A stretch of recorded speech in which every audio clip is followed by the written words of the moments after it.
Di sebuah dusun kecil yang namanya bahkan tak tertera jelas di peta, di kaki pegunungan Kapur Wonogiri, hiduplah seorang wanita muda bernama Anissa. Hidupnya seperti tanah yang ia pijak, gersang dan retak. Musim kemarau tahun ini terasa lebih panjang dari kutukan. Sumur-sumur mengering, dan sawah tada hujan peninggalan almarhum suaminya lebih mirip lapangan debu daripada sumber kehidupan. Di sebuah rumah bilik bambu yang reyot, Anissa tidak hidup sendiri. Ada Lintang, putrinya yang berusia 6 tahun, yang matanya terlalu cepat belajar tentang arti lapar. Dan ada Yumarti, ibunya, yang batuk keringnya seakan menjadi musik latar kesedihan mereka. Batuk yang kata dokter di puskesmas kecamatan butuh rujukan ke rumah sakit besar di kota. Sabar ya, enduk, bisik Anissa setiap malam, sambil memijat punggung ibunya yang kurus. Ibu enggak apa-apa. Nis, kamu jangan mikir yang aneh-aneh. Yang penting Lintang bisa makan. Jawab Yumarti, suaranya parau. Tapi Anissa berpikir. Setiap hari ia berpikir.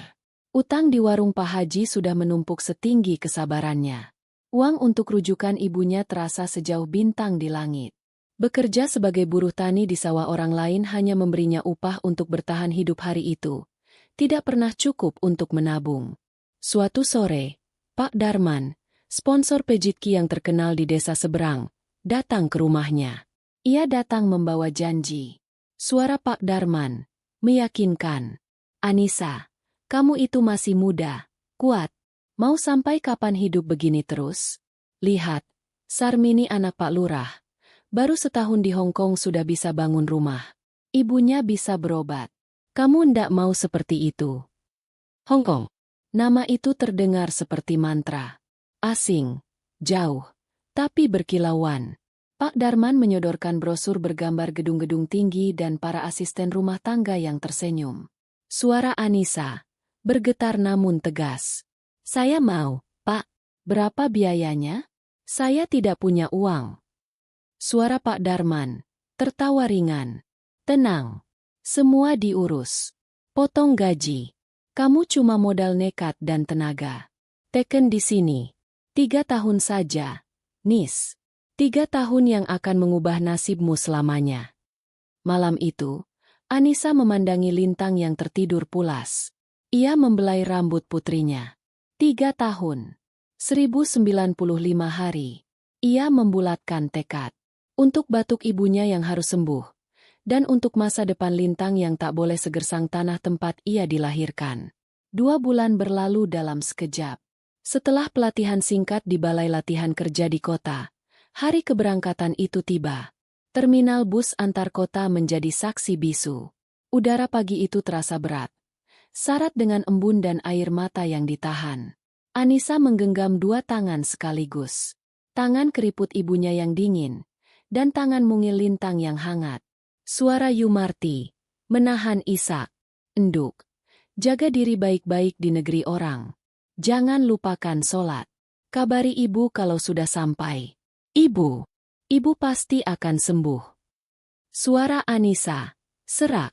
Pasti, Bu. Uang kiriman pertama nanti. Ibu harus langsung ke rumah sakit. Jangan ditunda lagi. Titip Lintang ya, Bu. Anissa berjongkok, menyamakan tingginya dengan Lintang. Putrinya itu tidak menangis, hanya menatapnya dengan tatapan yang terlalu dewasa untuk usianya. Suara Anissa lembut. Lintang, anakku, ibu pergi kerja dulu. Ya, sebentar saja. Kamu baik-baik di sini sama nenek. Jadi anak pintar, nurut sama nenek. Nanti ibu pulang, ibu belikan boneka yang besar, yang bisa bicara, ya. Suara Lintang, pelan. Ibu jangan pergi. Lintang hendak mau boneka. Lintang maunya ibu di sini. Air mata yang ditahan Anissa akhirnya luruh. Pertahanannya runtuh. Ia memeluk Lintang erat, seakan ingin memasukkan seluruh tubuh mungil itu ke dalam dadanya. Konduktor bus berteriak, memanggil namanya. Waktu habis. Dengan hati yang terasa direnggut paksa, Anissa melepaskan pelukannya. Ia mencium kening Lintang dan tangan ibunya. Langkahnya berat menaiki tangga bus. Dari balik jendela yang berdebu, ia melihat Lintang akhirnya menangis, meraung, tangannya menggapai ke arah bus. Yu Marti memeluk cucunya, tubuhnya bergetar. Bus itu perlahan bergerak, membawa Anissa, membawa harapan, dan meninggalkan kepingan hatinya di terminal itu. Perjalanan ribuan kilometer dimulai dengan satu langkah yang paling menyakitkan. Hong Kong. Kota itu menyambut Anissa bukan dengan ramah tamah, tapi dengan hantaman realita. Gedung-gedung pencakar langit terasa seperti raksasa yang mengawasinya. Udara terasa sesak oleh deru pendingin ruangan dan aroma masakan yang asing. Agensinya mengantarnya ke sebuah apartemen mewah di kawasan mid-levels. Majikannya, Mrs. Chen, adalah seorang wanita paruh baya yang tampak elegan, namun tatapan matanya sedingin lantai marmer apartemennya. Suara Mrs. Chen, tajam dan cepat dalam bahasa Inggris campur Indonesia. Nama kamu Anissa. Panggil saya Madam. Ini daftar pekerjaanmu. Bangun jam 5 pagi, tidur setelah saya tidur, biasanya jam 11 atau 12 malam. Bersihkan semua sudut, masak, cuci, setrika. Tidak boleh pegang HP selama bekerja. Telepon ke rumah sebulan sekali, 10 menit, pakai telepon rumah. Mengerti?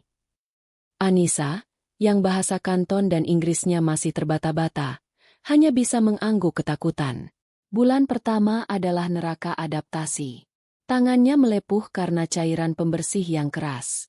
Punggungnya sakit karena harus tidur di lantai dapur yang sempit, hanya beralaskan selimut tipis. Tapi yang paling berat bukan pekerjaan fisik. Yang paling berat adalah kesepian.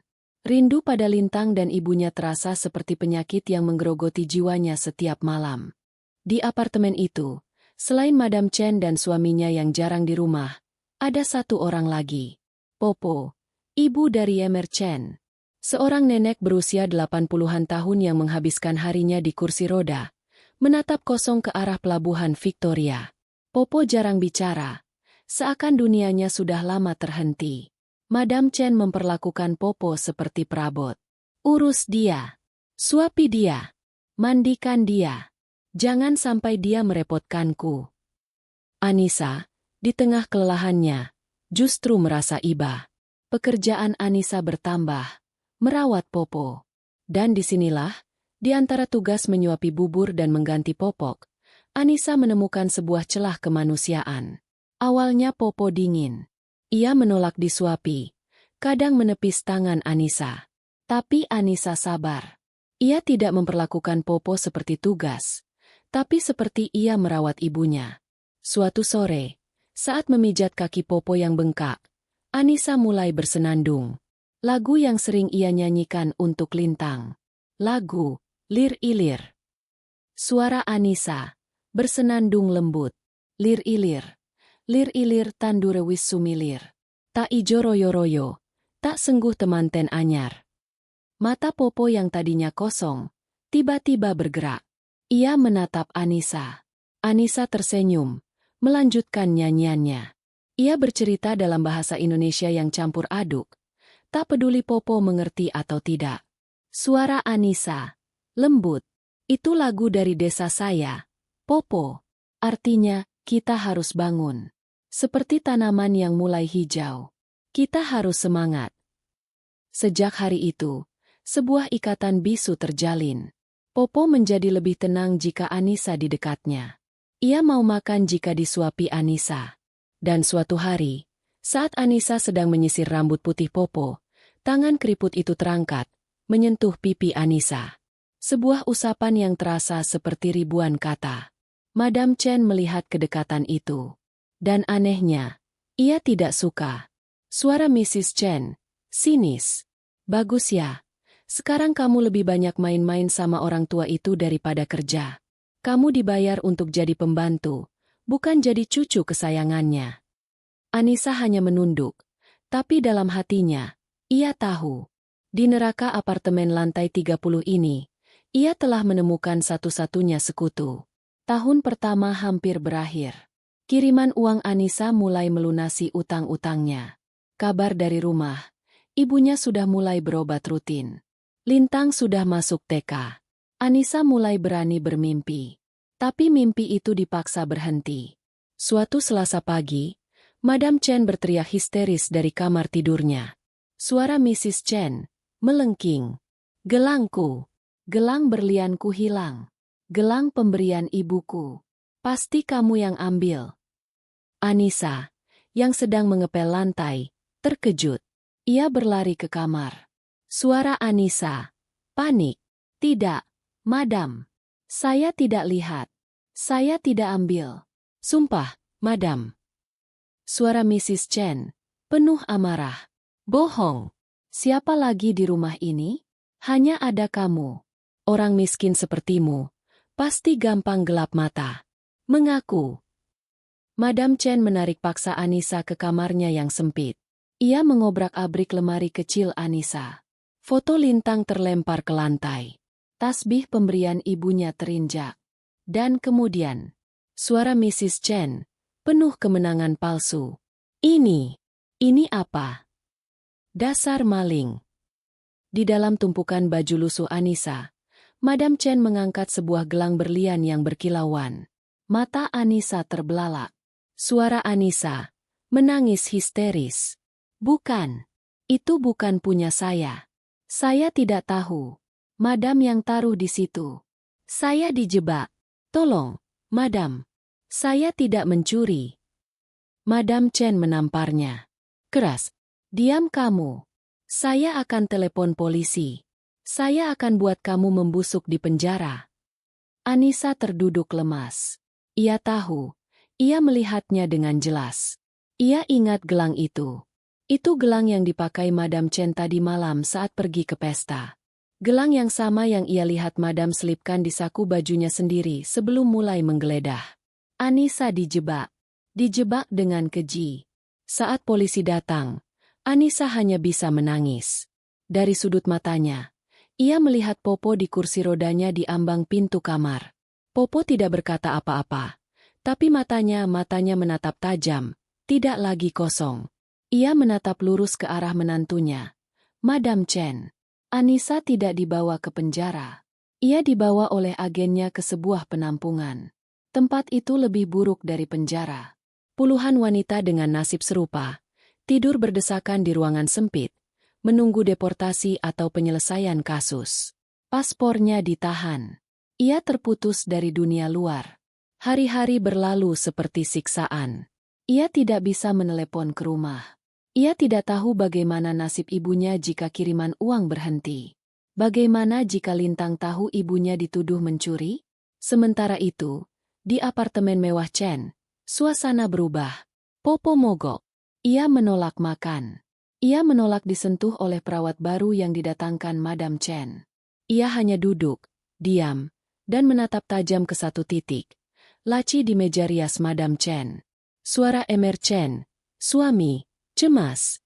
Ada apa dengan ibu? Sejak pembantu itu pergi, dia jadi aneh. Dia tidak mau makan.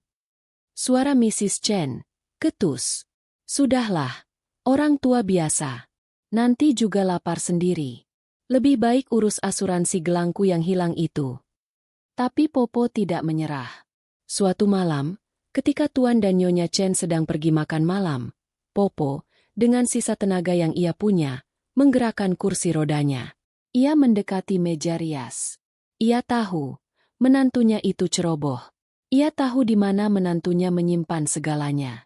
Dengan tangan gemetar, Popo berhasil membuka laci yang tidak terkunci itu. Di dalamnya, di bawah tumpukan syal sutra, tergeletak sebuah kotak perhiasan. Dan di dalamnya sebuah gelang berlian.